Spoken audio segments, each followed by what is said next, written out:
So in this Pro CC, what we call the professional coaching course, we are going to work how to make the transition when the player, the level one is more, when the player has between 12 and 18 years old, 17, that period of the transition.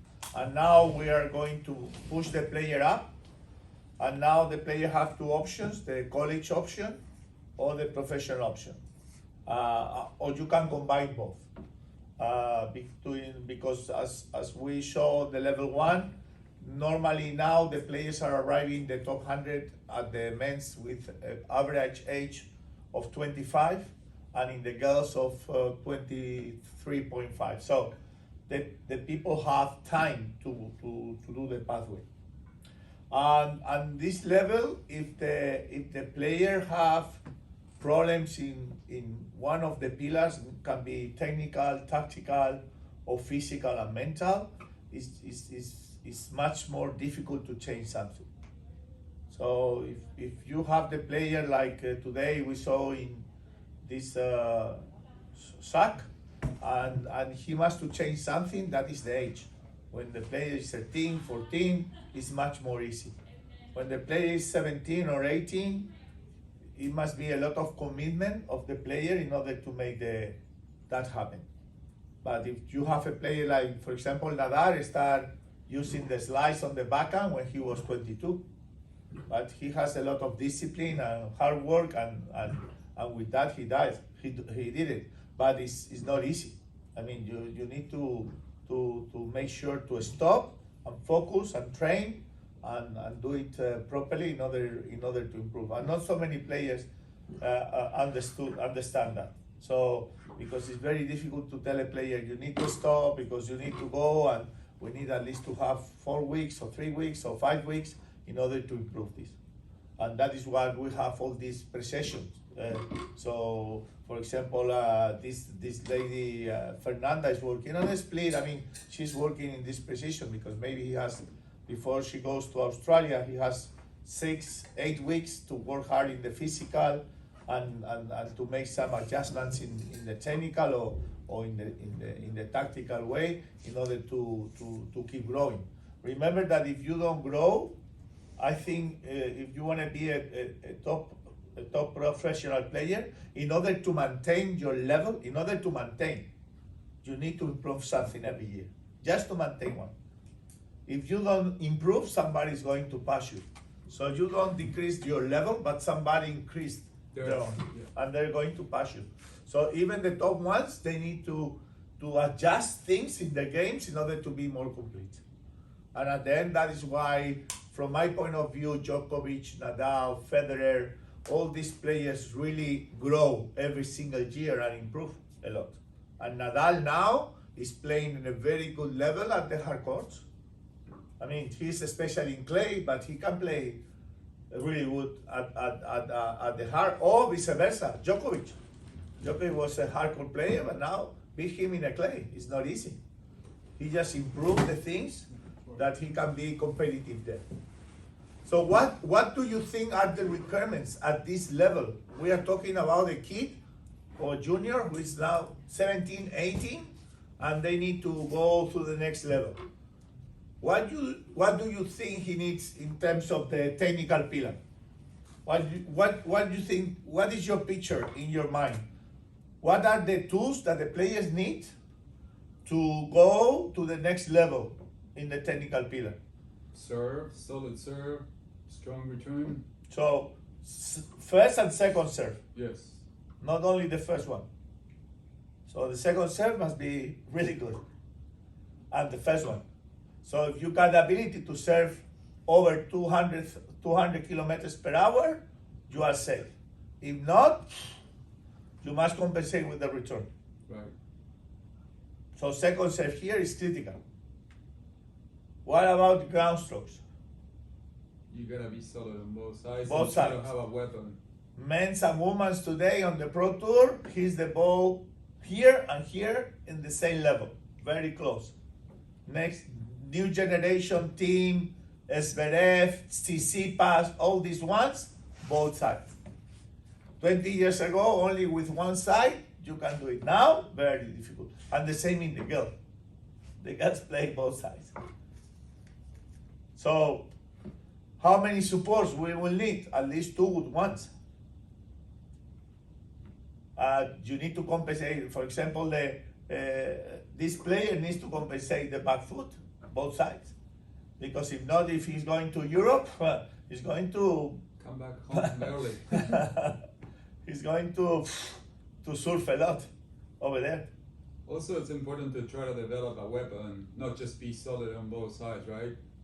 I think 2 weapons right now. Oh, both sides. So you must have or a really good serve, or a good forehand, or backhand, or very good return, and a good forehand or backhand. At least you must have two shots that you can hit the opposite. For example, like David Goffin, he's like amazing, but he doesn't have any weapons. I mean, he hits the ball super clean both sides. And what happened to him in order to maintain the level? He struggled a lot. Well, Or but I mean, he's Nishikori. solid. What happened with Nishikori? Nishikori is a complete player, yes or no? Yes. Very complete player. But No he don't have weapons. really a weapon. No. With the serve, with the forehand, with the backhand. Everything is solid, but nothing It's solid, great. it's fast, good position. I mean, Goffin is amazing how he hits the ball. It's like one of the cleanest like ball strikers out there. But nothing is like really I would say a weapon. his down the line backhand is like It's beautiful, but it's not a weapon. It's like if you give him the opening or he construct the point, he could like put it there. But it's not like really a weapon. And I feel like nowadays that has become, you have to be able to hurt your opponent when you get a shorter ball and put it away and finish the point. At least on one side, I think.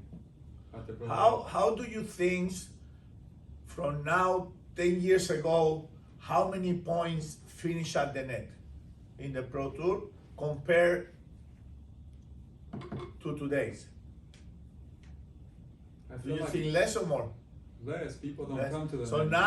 now to have weapon with the volley to finish the point will be, from my point of view, very important in the next 5 to 10 years.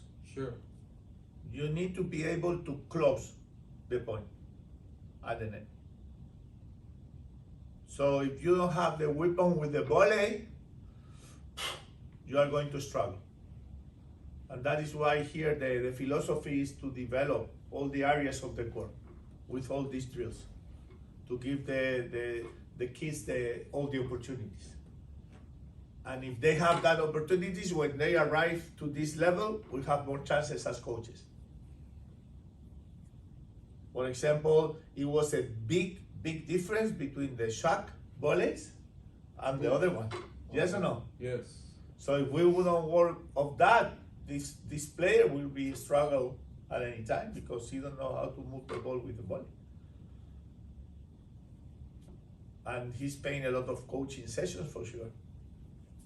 But if the coach don't develop, so technically, as many tools that you have, much more tools you can develop. So if you have only, like Ferrer, just one big forehand, you are very limited. And today with that game, it's too difficult to maintain your level there. Also physically, I think will be much more demanding if you're not able to like finish points at the net. You're always grinding and grinding and grinding from the back of the court.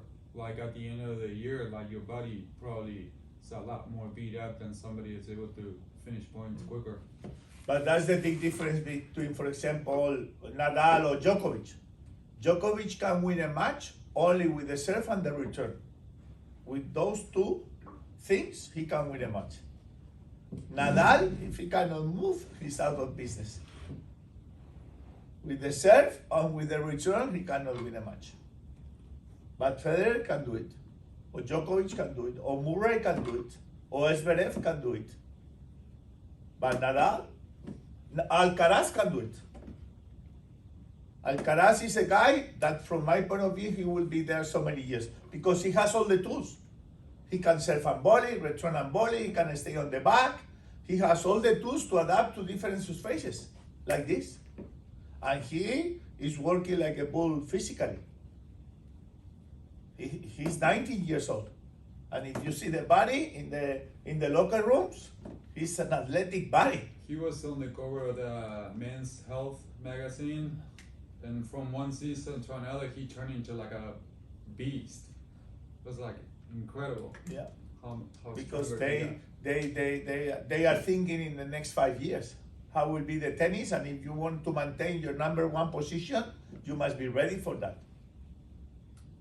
And he has a good team that is helping, and also he's a great guy in order that he has the discipline and he put the effort every single day. He's humble, he wanna grow, and that is easy also. But technically here you need to have all these mechanical power things in order to develop. And now things like Fernanda, for example, the split steps or some troubles the players have with the recovery in this point are critical. Because it's as same important is to hit the ball properly that to be ready for the next ball properly. Here you can hit a very good shot, but if you don't get a position for the next one, you are out of business. So here the recovery is critical. Or even the split step at the Fernanda level is critical. If she don't improve that, because at the girls is going to happen the same for me. The girls, the points are going to be finished more at the net every year. And if you don't have that tool, you will be limited. Or maybe she can be on the top 100, but then to go into the top 50, to go to the top 25, to be on the top 10, if you don't have the tools, very difficult right now. That is why we talk about Schwarzman the other day. I mean, he's a great player, but the serve is not, the forehand is not, I mean, he's complete, move well, very consistent, very hard mentally, but with that to be on the top 5 is no way. That for him to be top 15 is unbelievable. So here, if you don't have the tool, it's very difficult technically. What do you think about Schwartzman? A lot of people, since he started to have success, started kind of preaching the idea of like, well, this is for all the people that say that you can't play tennis if you're 5'7", you gotta be 6 feet or taller. I think there's a misconception there, because I feel like, sure, you could play, but you have to be that good. You can't just be 5'7" and not be as good as Schwartzman. And I feel but as we see the other day, for him it's like an uphill the battle. physical fitness is an advantage. It's Sure. an advantage. I remember some time ago we were at the dinner, and it was Feliciano Lopez, and Feliciano said, when I started, everybody looks at me like this. Now I look to the people like this. And he's 180, 189, I think, almost 190. I mean, he's a tall guy. But now, Zverev is almost 2 meters. Yep. Now, Alcaraz is 190 also. I mean, so the influence for sure. But at the end, it's like coaches. We cannot take out the dream of a player. But we must be realistic. Mm-hmm. How we can compensate that in the future. So if you are 165 like Diego Schwartzman, you need to compensate that you need to hard work, you need to put the matches longer, so the longer is the match, more possibilities you have, and you need to play your cards. And being extremely like. But for me, that for Diego Schwartzman to be number 15 in the world is like Alcaraz to be number 1. Sure. Because with his tools, he does his best. Yeah. And in order to keep growing, then you need anything else. With the same things, you cannot grow. It's like, for example, I am a very good friend of Xavi Budó, who was the coach of Carlos Suarez all the career. And he said, Luis, our goal was top 10. We already know he cannot be top 3, top 4, top 5. And then he finished 1 year top 6. Great success. Carlos Suarez is 160, 100 backhand. Not easy. But to be number 6 with that tools, unbelievable. Or David Ferrer, number 3 in the world. Come on. But to be number 1, you need something else. But for him to be number 3, it's like for other to be number 1. Mm-hmm. Because with the tools, he does his best. And as coaches, we need to push the player at the maximum level that we can. If the player wants, because in this level, if the player doesn't want, there's no way. If he really don't want to do it, there's no way. I was talking the other day because we give every year this, as RPT, we give these prizes of the year, the best coach of the year, the best professional, the best director of the academy in Spain. And this year, we give the prize of the best coach in the ATP to Juan Carlos Ferrer. And he was there, and I asked him, how is Alcaraz? And his answer was, Luis, you cannot believe it. He's working like a bull morning and afternoon in order to recover for the injury. Horacio La Peña told a story about him that he went to the Monte Carlo tournament this year, and he said he was jet lagged, so he couldn't sleep. So he goes like, I'm gonna go to the gym. You know, all the tournaments have a gym just to go around a little bit to tire myself out. He said he went at 6 in the morning, and he thought it would be empty. And he said the only 2 people that were there was Alcaraz and Juan Carlos. Already at 6 in the morning, they were in the gym. So with that mentality, you can image. Yep. So the people say, no, this guy, he was lucky. No, with 19 years old to be there, he's not lucky. No, lucky, hard work. It's not lucky. It's not lucky. Then also, we need to develop the tactical thing. And the tactical pillar, to put the ball in, to don't make stupid mistakes, to have control of the direction, to have control of the tip, to put a short ball, a deep block, to have the ability to change the height of the ball with the topspin, with the slice.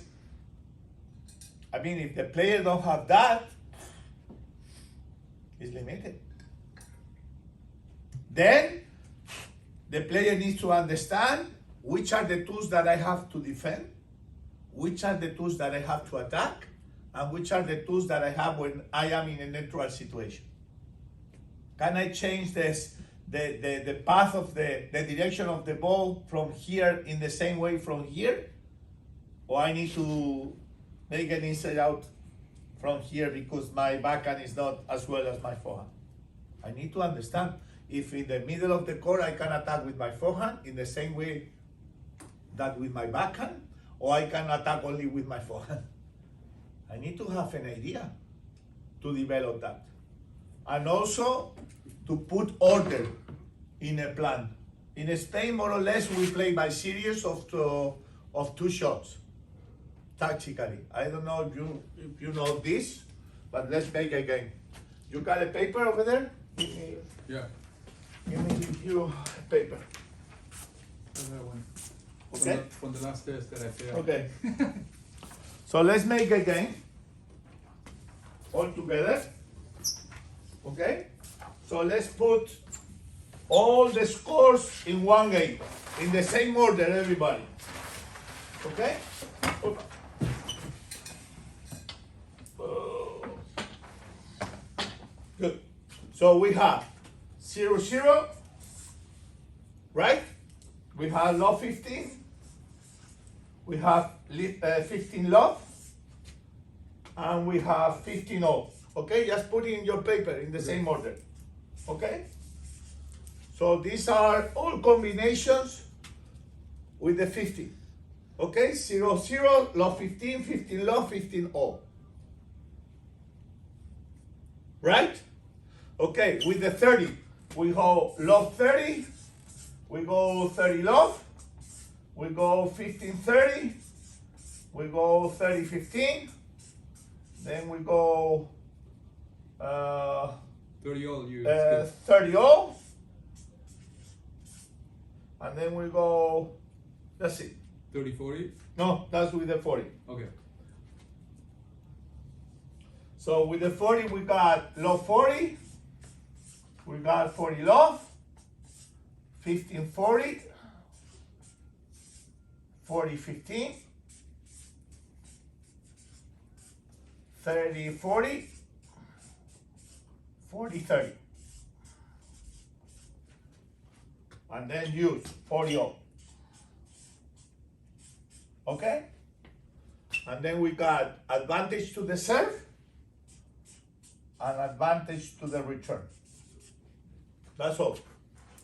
So if we put it properly, we put it 18. 1, 2, 3, 4, 5, 6, 7, 8, 9, 10, 11, 12, 13, 14, 15, 16, 17, 18. 18 combinations we have.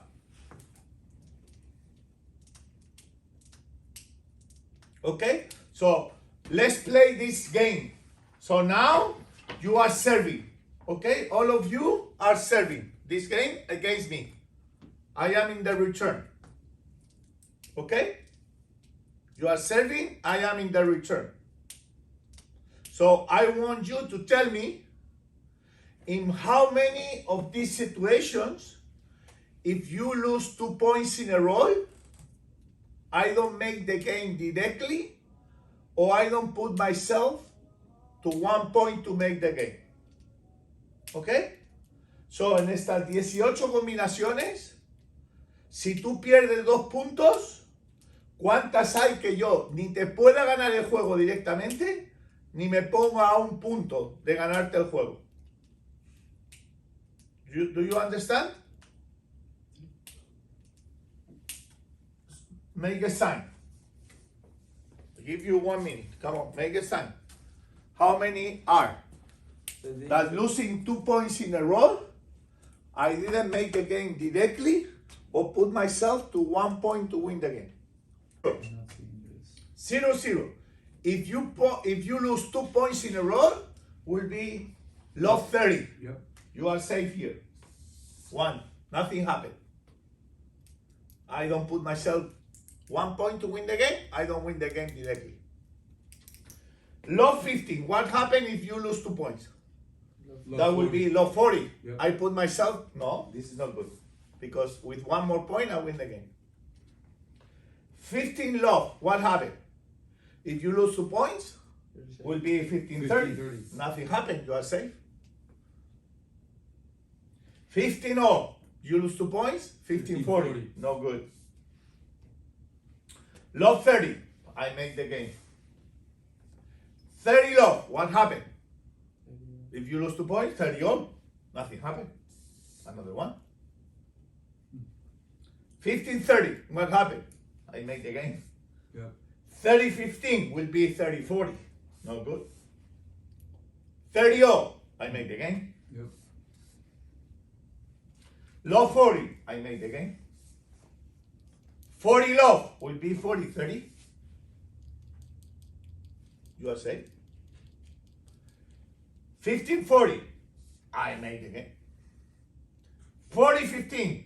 Another one will be used. Will be 40 all. You are safe. 30-40. I make my game. 40-30. It would be my advantage. 40 all. I make the game with 2 points. Advantage to the serve. It will be just an advantage to the return. An advantage to the return. I make the game. 5. What does mean if I want to put order in terms of tactically in the player? That means that if you never lose 2 points in a row, your opponent have difficult times to make that game. Is that right? Look. So in your head must be, if your opponent makes you 1 point, just try to do your best that he cannot put another one together. Right. If you make this point, try to do your best to put another one. If you make the points by 2, you have much more opportunities to win the game. So at this level, the players have to put in the mind some kind of order. There are different ways to do it. That is one we use in Spain. Don't play because the score, just play because the point. I win this one, just put another one together, and then I forget it. You made me this one, not another one. Because if you don't make 2 points in a row, you got difficult times to make the game for you. That is why normally in a match, we talk about this in the level 1, normally in the match, if there is 100 points,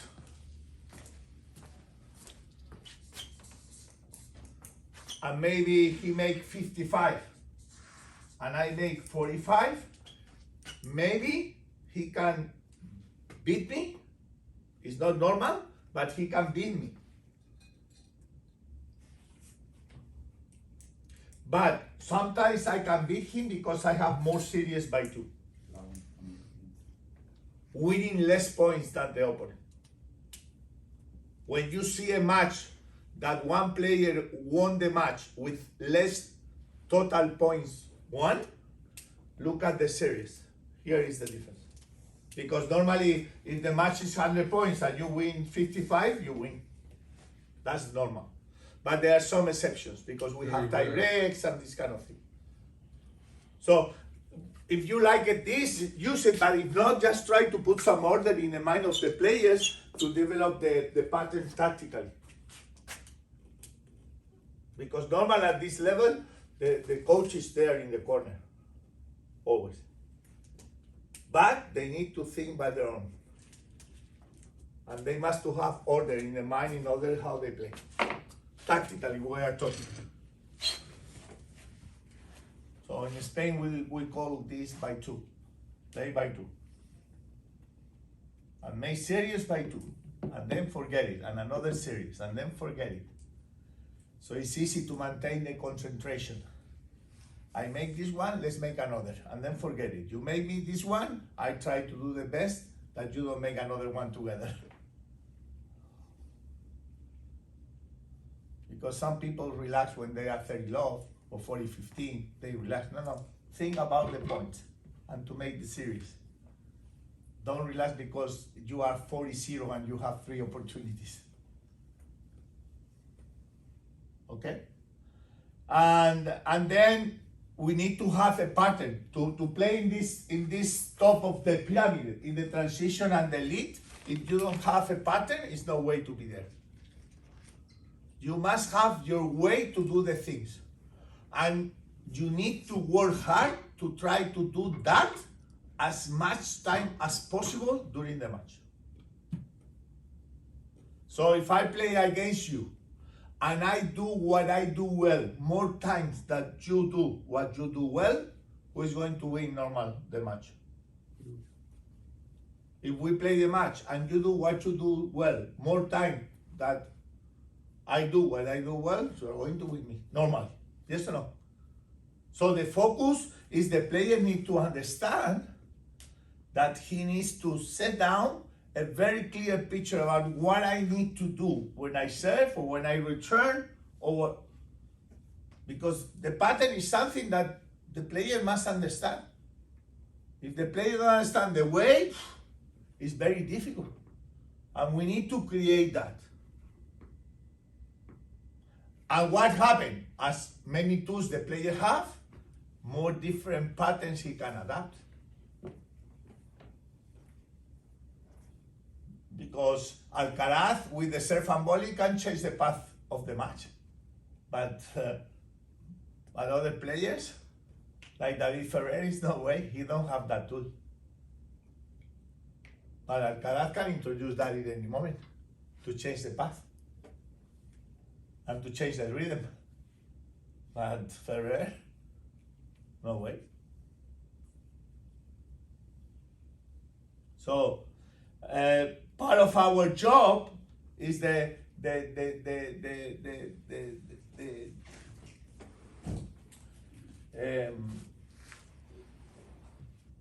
develop the pattern in order to help the player and put some order. And at the end, what we want from our partner, we want to create the spaces. How can I create the space in a tennis court? I put a short one and a long one, no? Or I put a long one and a short one, and I put one long one here and long one there, no? So, which kind of tools do I have in order to do that? Can I push my opponent one and one outside? Can I change the path of the ball to put a long one and a short one? Or a short one and a long one? How can I create the spaces? Which are the tools that I have? Because in this level, if my opponent makes more steps than me to arrive to the ball, I got the chance to attack. As we saw yesterday with the volleys. So if you must make 10 steps to the ball that I need to do to get the next position, I'm going to be ready to hit the ball. So at the end, depends how well we create that. We know one of the patterns is the serve and volley. There is not so many right now. Maybe Isner, Karlovic, Opelka, not so many.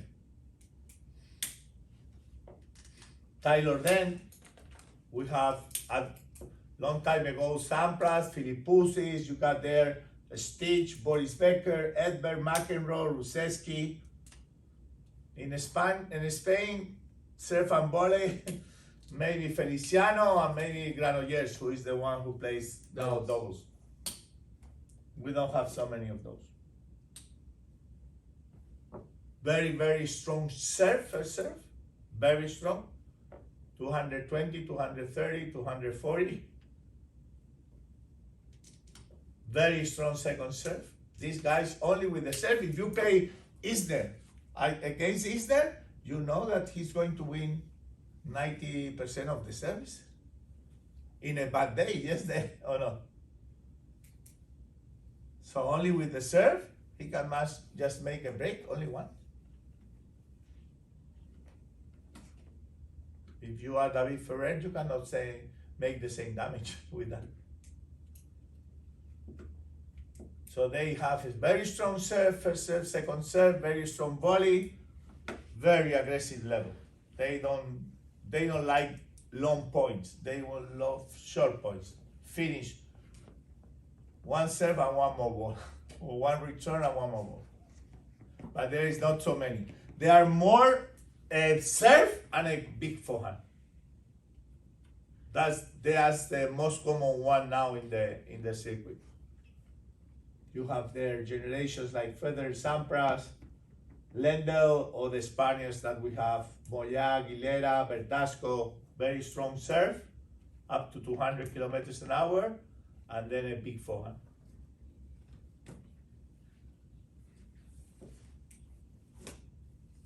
Normally there are players that make a very strong serve and then try to control the court with the forehand. And the same with the backhand, with the second serve. They with the forehand they kill the other one. And then the most common now, if this they serve and start the point from the back, or they return and start the point from the back. So in Spanish, Emilio Sanchez Vicario, Carlos Costa, Bruguera, Mantilla, Correcha, Ferrer, all these guys are baseliners. So serve is not very strong, it's consistency, but 180, 185, but they move from the back. And this is the most common one today in the tour. That when both players start deploying from the back. So you need to understand in which level of pattern are you. And then with a very aggressive back, that we have there, the Zverev, the Djokovic, Agassi, Connors, that they play with an unbelievable rhythm from the first ball. They try to move you, to open the spaces. They play very on the line. No Federer there at the top? Could be, but I think Federer is more serve and forehand. But you can, I mean, more or less all the players are at that level are complete. But people say that Federer probably is the most complete player in the history of the game. But I think it's Djokovic. I think Djokovic, until now, we will see the new generation of Rune or Alcaraz, that what they will do. But I think Djokovic is the most complete one. What do you think about this? I think Federer made everything look so beautiful, so fluid, and I don't think anybody has been on a tennis court that have made the game look so beautiful and almost so easy. I think that's why I would always give him this eternal debate about the GOAT. I think he was the one that made the whole world fall in love with tennis, and I don't think anybody has been as gifted as him. Everybody talks about Djokovic's backhand. To me, that shovel backhand, I don't like it. I think there's people that have better backhand, but at effectiveness, nobody could question it. But And at the end, we need to define if we are talking about good looking. I mean, for that, Federer is far away the others. yes, But in effectiveness, I think it's Djokovic. And I think because of this vaccine deal, but if not, he will have 3 or 4 more slams for Sure. sure. I agree. But at the end, I think right now is the most complete one. What about you? What do you think? I think Djokovic can see improve his volley a lot. I think from the baseline there is no better than him. He's like just the Both best. sides. Both sides from the serve return is just the best, and his game when he's attacking, he's good. But yeah, I think the volley can be better. Federer, with the time, for me, he improved a lot. At the beginning, he was playing like changing the rhythm and stuff, but then he's starting to be like more aggressive because he knew that with his age, he was not able to keep as long the ball as Djokovic in the court, so he had to play more aggressive. So for me, Federer is the most complete, but the best, yes, of course, is like Djokovic or. Yeah. But for me, Federer changed the game of the tennis. yes, I agree. And why he was forced to do that? Because Nadal? Yeah, because of the Yeah. competition, yeah. Because Nadal forced him to improve, to maintain the level. He tried to find a way to. He needs to improve more Well, his speed, back and also do improve more so things, much. compensate the game on the clay. Because in clay he improved a lot, eh? I think for several years he was the second best clay court player in the world. And if he didn't have Rafa, I think Roger would have won at least 3-4 French Opens. Yeah. Many titles on clay. Huh? Yeah. Because of that. No, but I mean the French Open, I think he would have at least won 3 if he didn't have Rafa always on his way. For several years, I think he was the second best by far. That if you are a girl with a pattern like Badosa, with a pattern of clay court, you need to adapt that to go through the hardcore. Because the points are in the hardcore right now in both sides. So you need to have a pattern to play well on hardcourts. Because only with the points in clay, it's very difficult to be top 5. Because you play more time on hardcourts. And in the girls, I think even they lost a couple of tournaments on clay. So depending on the coach, and a very good friend of Jorge, who is the coach of Badosa now, and now they are working, they are making, she went to live in Dubai, so now they are working all the precision in the hardcourt. They are focusing on that, because he's conscious. Her natural is clay. Right.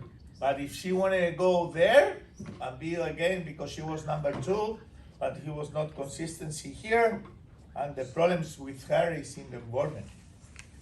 The family is was like a bull, but then he don't want matches. What the trouble that I have as coach? You are the father. What is the problem there? Because the father is going to analyze everything in the results. If you work so hard, but you don't win a match, I am in You have trouble. a problem, yeah. Yes or no? Yeah. So I need to combine both things. It's important to train well, but it's Look at important results. to select the tournaments to the level that he has. And sometimes we need to pick up some tournaments above his level to compare. And sometimes we need to select tournaments under the level so he has the pressure to win. We need to mix both. Because if we go, how many, if we take a list, last year, 3rd of December, top 100 on the ATP. We make a list of last year, 3rd of December, the top 100 players. And now we make a list today, again, of top 100 ATP players. Today. How many new names we will see in that list? How many you think? We said the other day 5. 6. 6, 5? Maybe 1 year 10. But the average is 5 to 7. So how many players are getting the application worldwide to pick out one of those 5 spots? How many are? Because maybe in Spain it's 1,000, eh? Yeah. Maybe in Argentina it's another 1,000. Maybe in the States it's 5,000. Maybe in Germany it's 500. So how many we have worldwide? 10,000 players who have, 5 spots. they want to pick up one of those 5 spots. So that means that even if you have the level as we discussed yesterday with the junior, even if you are a top 10 junior player, to achieve the top 100, you have 50% of chances. But if you don't have the tools, what happens? No way. With the tools, it's very difficult. With the tools.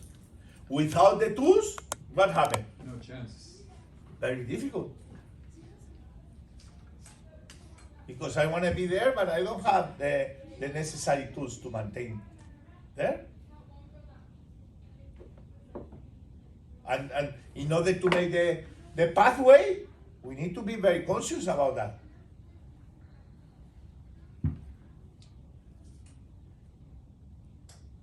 Because if not, it's 5. If you take the average of the last 10 years, it's between 5 and 7. In both, in boys and in girls. In girls, a little bit more. Some years are 10. Because what? What are the difference between the girls and the boys? Did you travel with a girl? We have 2 girls here. So be careful. What happened? Travel with a girl is 10 times more harder than with a boy. Why? Because we are different. First, they have this period. Every month, 1 week. Out of business. Majority. Some are out of business the week before, so they are 2 weeks. And some are also the week after, destroyed also. So 3 weeks. So you have 1 week a month, man, with some of them. What happened in terms of competitiveness?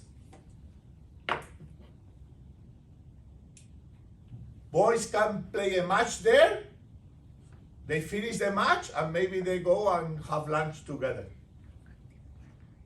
Of course not. In the girls, what happened? They don't get along too well. And maybe they don't speak each other for 2 months. Right.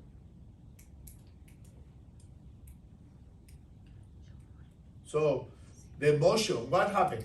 In the girls, in this tournament, for sure, if you take a draw, 6-0, 0-6, 6-1. How is possible? In the boys, how many times we see that draw, that result in a match? Not so many. Can be 6-0, 1-6, and 7-5, or 7-6 in the third. Right. But 6-0, 1-6, 6-0, no way in the men's. Very, very few times. In the girls, look. The other day, the final, we did the final in Madrid and under 16, 2 weeks ago. And in the final of the girl, one girl was winning.